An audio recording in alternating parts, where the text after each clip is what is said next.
এটা ছিল ঈদের পরে আর কি আমার আব্বা পিজা আনায়। তো ওনার বাসায় যখন আমরা যাই তখন আমরা সবাই একসাথে এই পিজা খাই, মানে একটা আর কি একসাথে একটা মোমেন্ট। তো এটা আমি ভিডিও করেছিলাম, তো এটা আর আপলোড করা হয়নি। আজকে এটা আর কি আমি ভিডিও দিব ভাবতেছিলাম, তো দেখতে দেখতে দেখি যে এটা রয়ে গেছে। তো আজকে আমি আমার নিজের বাসায়, মানে আর কি আমি কালকে চলে এসেছি আমার নিজের বাসায়। তো সারাদিনই ভালো লাগছিল না, এই জন্য আর অত একটা আজকে অনলাইনেও ছিলাম না।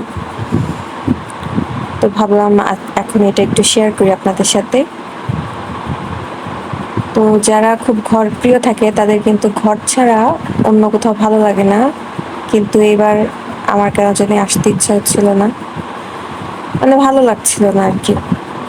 এই তো, পিৎজা কার কার পছন্দ আমাকে কমেন্টস করে জানাবেন।